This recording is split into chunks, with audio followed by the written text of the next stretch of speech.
രാഷ്ട്രീയകാര്യ സമിതിയിൽ ഒരു തർക്കമുണ്ടായി. ഈ പറഞ്ഞ ഒരുപാട് കാര്യങ്ങൾ അതുമായി ബന്ധപ്പെട്ട് വന്നു എന്നുള്ളത് കോൺഗ്രസിൻ്റെ ഔദ്യോഗികമായ നേതൃത്വം ആരോ പറഞ്ഞതല്ല, മാധ്യമങ്ങൾ ഉണ്ടാക്കിയതാണ്. യഥാർത്ഥത്തിൽ കോൺഗ്രസിൻ്റെ രാഷ്ട്രീയകാര്യ സമിതി കൂട്ടുമ്പോൾ ഒരു മാധ്യമപ്രവർത്തകനെയും അകത്ത് കയറ്റിയിട്ടില്ല. പക്ഷേ അടുത്ത ദിവസം വാർത്ത വന്നതോ, ഒരുപാട് വാർത്തകൾ വന്നു. അതുമായി ബന്ധപ്പെട്ട് KPC പ്രസിഡന്റ് ഒറ്റ വാചകത്തിലാണെങ്കിൽ കാര്യങ്ങൾ പറഞ്ഞാണ്. അതിനകത്തുണ്ടായിട്ടുള്ള ബാക്കിയുള്ള എല്ലാം നിങ്ങളുടെ ഭാവനാ സൃഷ്ടിയാണ്, മാധ്യമങ്ങളുടെ ഭാവനാ സൃഷ്ടിയാണ്. ഒരു പഴഞ്ചൊല്ലുണ്ട്, സത്യം വസ്ത്രം ധരിച്ച് പുറത്തിറങ്ങുമ്പോഴേക്കും നുണ നാട് ചുറ്റിക്കറങ്ങി വീട്ടിലെത്തിയിട്ടുണ്ടാവുന്നു. യഥാർത്ഥത്തിൽ രാഷ്ട്രീയകാര്യ സമിതിയുടെ കാര്യത്തിൽ സംഭവിച്ചതാണ്. അതിനപ്പുറത്ത് വേറെ ഒന്നും സംഭവിച്ചിട്ടില്ല. പക്ഷേ ഈ രാഷ്ട്രീയകാര്യ സമിതി പല പ്രാവശ്യം കൂടിയിട്ടുണ്ട്, അപ്പോഴൊന്നും അങ്ങനെ വാർത്ത വന്നിട്ടില്ല. ഇവിടെ പേരെടുത്ത് പറഞ്ഞ വാക്കുകൾ വെച്ചാണ് വാർത്ത വന്നത്. നിങ്ങൾ ആരാണ് എന്ന് പി. കുമാർ ചോദിച്ചതാണ്. ഞാൻ എൻ്റെ ഒരു ശൈലി, എൻ്റെ ഒരു ഭാഷ, എൻ്റെ ഒരു സ്വഭാവം, ഞാൻ സംസാരിക്കുമ്പോഴുള്ള കാര്യങ്ങൾ അത്ര ഉണ്ടല്ലോ, അത്തരം കാര്യങ്ങളുമായി ചേർത്ത് എൻ്റെ നാവും തുമ്പിൽ ചേർത്ത് വെക്കുന്ന കാര്യങ്ങൾ പറഞ്ഞാലേ ആളുകൾ വിശ്വസിക്കുള്ളൂ. അപ്പോൾ നിങ്ങൾ മാധ്യമങ്ങൾ പറഞ്ഞ ആ കാര്യങ്ങളൊന്നും എനിക്ക് ചേർന്നതല്ല, എൻ്റെ ശൈലിക്ക് ചേർന്നതല്ല. പക്ഷേ അത്തരത്തിൽ മാത്രമല്ല, അതിനപ്പുറത്ത് വന്നു മാധ്യമങ്ങൾ അത് ചർച്ചയാക്കി, വൈകുന്നേരം അന്തിച്ചർച്ചയായി, എന്തെല്ലാം കാര്യങ്ങൾ പറഞ്ഞു.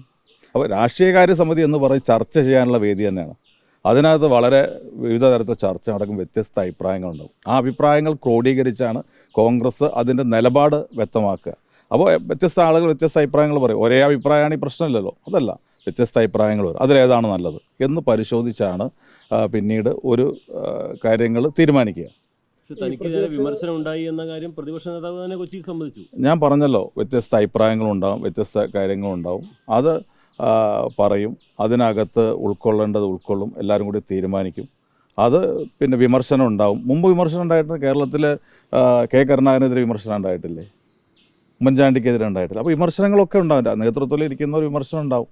പക്ഷേ ഇത് നിങ്ങൾ ഉദ്ദേശിക്കുന്ന രീതിയിലുള്ള ഒരു പരസ്പരം വലിയ ഒരു പോരാട്ടത്തിൻ്റെ തലത്തിലേക്ക് പോയി എന്നൊക്കെ പറയുന്നത് തീർത്തും അടിസ്ഥാനരഹിതമാണ്. മാത്രമല്ല, നിങ്ങളെന്താ പറഞ്ഞത്, ഒരുമിച്ച് പത്രസമ്മേളനം നടത്തിയില്ല, KPC പ്രസിഡന്റും VD സതീശനും ഒരുമിച്ച് പത്രസമ്മേളനം നടത്തിയില്ല, അത് വലിയ അകൽച്ചയാണ്. നിങ്ങൾ കണ്ടില്ലേ ഇന്നലെ പത്രങ്ങളിൽ മുഴുവൻ എന്താ, പ്രതിപക്ഷ നേതാവ് നയിക്കുന്ന മലയോര ജാഥയുടെ ഉദ്ഘാടന ചടങ്ങിൽ അവർ പത്രങ്ങളോട് ഒരുമിച്ച് സംസാരിച്ചു, ഒരുമിച്ച് കോൺഗ്രസ് നേതാക്കൾ ഒറ്റക്കെട്ടായി മുന്നോട്ട് പോകുന്ന ഒരു ചിത്രം നമ്മൾ കണ്ടതാണ്.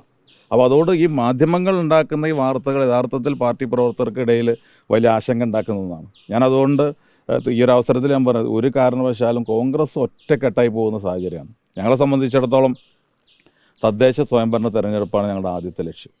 അതിനകത്ത് ഞങ്ങളെ സംബന്ധിച്ചിടത്തോളം വലിയ നമ്പറിലേക്ക് എത്തുക എന്നുള്ളതാണ് ഒന്നാമത്തെ ലക്ഷ്യം. അത് കഴിഞ്ഞ് നിയമസഭാ തെരഞ്ഞെടുപ്പ് വരുമ്പോൾ വിജയം കേരളത്തിൽ ലക്ഷക്കണക്കിന് പ്രവർത്തകർ ആഗ്രഹിക്കുന്ന ഒരു കാര്യമാണ്.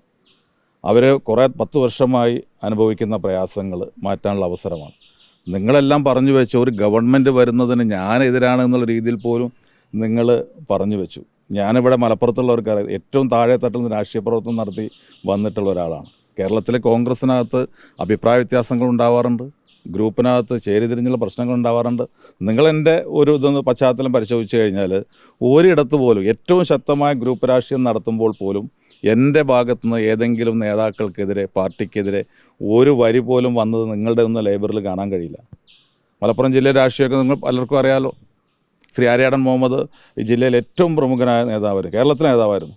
അദ്ദേഹത്തോട് വ്യത്യസ്തമായി ചേരിതിരിഞ്ഞുള്ള അഭിപ്രായ വ്യത്യാസം ഉണ്ടായിരുന്നു. ഇന്ന് വരെ അദ്ദേഹം മരിക്കുന്നവരെ ഒരു വാക്ക് പോലും ഞാൻ അദ്ദേഹത്തിനെതിരായിട്ടോ അദ്ദേഹം പ്രതിദാനം ചെയ്യുന്ന ഗ്രൂപ്പിനെതിരായിട്ടോ പറഞ്ഞിട്ടില്ല. അപ്പം ഞാൻ പറഞ്ഞു വരുന്നത്, എൻ്റെ ഒരു രീതി എന്ന് പറയുന്നത് അതല്ല. രാഷ്ട്രീയമായ കാര്യങ്ങൾ, പാർട്ടിക്കകത്തുള്ള കാര്യങ്ങൾ പാർട്ടിയിൽ ചർച്ച ചെയ്യുക എന്നതിനപ്പുറത്ത് ഒരിക്കലും അത് പത്രങ്ങളോട് പറയുകയോ ജനങ്ങളോട് പറയുകയോ അതുവഴി പാർട്ടി പ്രവർത്തകർക്ക് ബുദ്ധിമുട്ടുണ്ടാക്കുന്ന ഒരു സമീപനം ഇന്ന് വരെ ഞാൻ എടുത്തിട്ടില്ല. നിങ്ങൾ ആർക്കും പറയാൻ കഴിയില്ല കഴിഞ്ഞാൽ നിങ്ങൾ ഇത് പറഞ്ഞു, അല്ലെങ്കിൽ നിങ്ങൾ അന്ന് ഗ്രൂപ്പ് രാഷ്ട്രീയവുമായി ബന്ധപ്പെട്ട പ്രസ്താവന നടത്തി എന്നൊന്നും നിങ്ങൾക്ക് ആർക്കും പറയാൻ കഴിയില്ല. അപ്പോൾ അത്തരമൊരു പശ്ചാത്തലമുള്ള തന്നെ ഒരു ഗവൺമെൻറ് വരുന്നതിനെതിരെ ഞാൻ നിൽക്കുന്നു എന്ന് മാധ്യമങ്ങൾ ബോധപൂർവം ശ്രമിച്ചത് നമ്മൾ അതൊക്കെ പ്രവർത്തകർക്കിടയിൽ പ്രയാസങ്ങൾ ഉണ്ടാക്കുന്ന ഒന്നാണ്. അപ്പോൾ അതൊക്കെ മാധ്യമങ്ങൾ ഇത്തരം കാര്യങ്ങളെക്കുറിച്ച് ആലോചിക്കണം.